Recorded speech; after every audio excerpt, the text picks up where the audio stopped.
विजय संकल्प यात्रा गढ़वाल के समापन समारोह में रक्षा मंत्री राजनाथ सिंह ने प्रतिभाग किया और उत्तरकाशी की जनता को अपने भाषण से संबोधित किया। राजनाथ सिंह ने कहा कि मैं बहुत दिन बाद उत्तरकाशी आया। मैं जब भी यहाँ आया मुझे यहाँ आकर जनता का बहुत ही प्यार और सत्कार मिला और आगे भी हम और हमारी सरकार इस जनता की प्यार और भरोसे को हमेशा कायम रखना चाहती है। मैं आपको पूर्ण विश्वास दिलाता हूँ कि हमारी पार्टी इस विश्वास को टूटने नहीं देगी। आज जितने भी उत्तराखंड में कार्य हो रहे हैं हमारी ही पार्टी की सरकार ने पूरे किए हैं, चाहे वो आयुष्मान कार्ड की बात हो या किसान सम्मान निधि की बात हो या उत्तराखंड में हो रहे ऑल वेदर रोड की योजना की बात हो। हमारी सरकार उत्तराखंड को एक सर्वश्रेष्ठ राज्य का दर्जा देना चाहती है और यह विश्व के पटल पर अग्रणीय होगा। मैं आपसे कहना चाहता हूं कि आपने एक युवा मुख्यमंत्री और जोशीले मुख्यमंत्री को चुना है। आगे भी इसी तरह हमको और हमारी पार्टी को आशीर्वाद प्रदान करेंगे। इसी आशा के साथ मैं आपसे विदा लेता हूं। नमस्कार।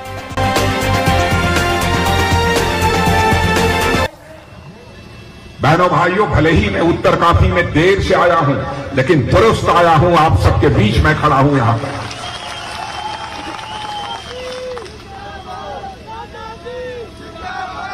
हम हिंदुस्तान में जहां भी रहे हों, जिस भी जिम्मेदारी का हमने निर्वाह किया हो, बहनों भाइयों, उत्तराखंड के प्रति जो हम लोगों के दिल में एक सम्मान है, इस देवभूमि के प्रति और यहां के बहादुर सैनिकों ने जिस तरीके से सीमा की सुरक्षा में अपनी भूमिका का निर्वाह किया है, बहनों भाइयों, वह सम्मान केवल उत्तर प्रदेश की जनता में ही नहीं बल्कि हिंदुस्तान के किसी भी कोने में चले जाइए, यह उत्तराखंड के प्रति यह सम्मान देखने को आपको मिलेगा। योगा या आपकी देन है, उत्तराखंड जैसी इस तपोभूमि की देन है योगा। क्या कल्पना कोई कर सकता?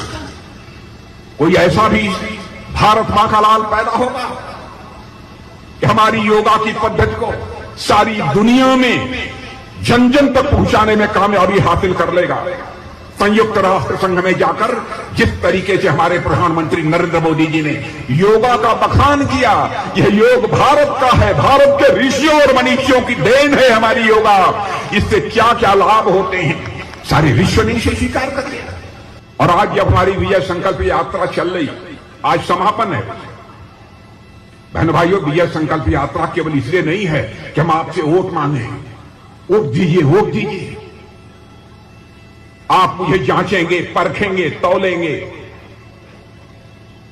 यदि हम आपकी कसौटी पर पूरी तरह से खरे उतरेंगे तो मैं जानता हूं कि हमारी उत्तराखंड की जनता इतनी ईमानदार जनता है, वह निश्चित रूप से भारतीय जनता पार्टी के कमल के फूल का ही बटन दबाएगी।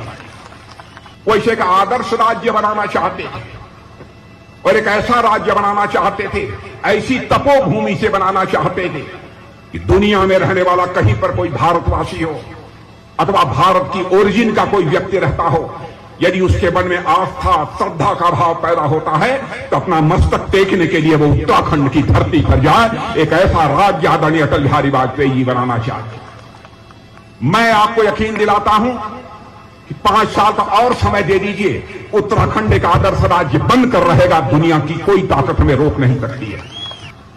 धरते झांपी भवंड, पता नहीं यहां कहावत प्रचलित है कि नहीं। चुनाव शुरू नहीं हुआ कि कांग्रेस में मारामारी शुरू। आप क्या चुनाव लड़ेंगे? अरे आप अपने यहां देखिए, आपकी पार्टी को चाहिए अपने गिरेबान में आपकी पार्टी झांक कर देखे। मैं किसी व्यक्ति की बात नहीं करता, आपकी पार्टी अपने गिरेबान में झांक कर देखे। और बहनों भाइयों, हमारी पार्टी विचारधारा की पार्टी है। चाहे अटल जी प्रधानमंत्री रहे हों, चाहे हमारे मोदी जी प्रधानमंत्री हैं, चाहे कोई भी भारतीय जनता पार्टी का प्रधानमंत्री बन जाए, जिस विचारधारा को भारत की राजनीति में स्वीकार करके हमने अपने कदम आगे बढ़ाए हैं, बहनों भाइयों, चाहे पहाड़ टूट पड़े, हम अपनी विचारधारा से 1 इंच भी टिकेंगे नहीं। कि हम लोग सत्ता में आए, आज अयोध्या की धरती पर भव्य मर्यादा पुरुषोत्तम भगवान राम के मंदिर का निर्माण हो रहा है। मेरे बहनों, सोमनाथ का मंदिर, राजेंद्र बाबू हमारे राष्ट्रपति थे, भारत के पहले राष्ट्रपति। महमूद गजनवी ने आकर किस तरीके से मंदिर को तोड़ा था, लेकिन उन्होंने कहा कि नहीं, मंदिर बनना चाहिए, ठीक ठाक मंदिर बनाए। लेकिन उस सोमनाथ के मंदिर को भी भव्य स्वरूप देने का काम किसी माता के सपूत ने किया है, तो उसका नाम है नरेंद्र मोदी। अब एक हिसाब कह सकता हूं, बहुत सारे ऐसे परिवार की माताएं बहनें होंगी जिन्होंने सोचा नहीं होगा कभी, गरीब परिवार की माताओं बहनें ने, कि जैसे बड़े परिवारों में एलपीजी गैस सिलेंडर से खाना बनता है, हमको भी गैस सिलेंडर से खाना बनाने का कभी अवसर मिलेगा। लेकिन किसी ने सोचा आजाद भारत में, तो हमारे प्रधानमंत्री नरेंद्र मोदी ने सोचा। हम लोगों की कोशिश यह है कि 2024 समाप्त होते होते या 2025 तक ऐसे हालात पैदा कर दिए जाएं, किसी भी घर की माता बहन को हंडी लेकर या पानी का बर्तन लेकर, सिर पर रखकर पानी का बर्तन, उसे अपने घर में पानी न लाना पड़े, बल्कि हर घर में नल पहुंच जाए और उसे नल के माध्यम से जल प्राप्त हो। यदि आपके पास आयुष्मान भारत का कार्ड है तो बहनों भाइयों, प्रतिवर्ष 5 लाख रुपए तक का आपका मुफ्त इलाज किया जाएगा। यह आयुष्मान भारत योजना। क्या यह सही नहीं है? प्रधानमंत्री किसान सम्मान निधि के अंतर्गत प्रतिवर्ष 6,000 रुपया आपके खाते में पहुंच रहा है कि नहीं?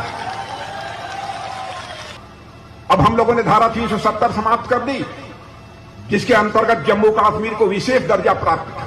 और यदि आप आशीर्वाद देना चाहते हैं तो यहां और वहां और इधर, मैं सभी से अनुरोध करूंगा कि एक बार हाथ उठाकर, दोनों हाथ ऊपर करके एक बार हम सबको आपका अपना आशीर्वाद प्रदान करें।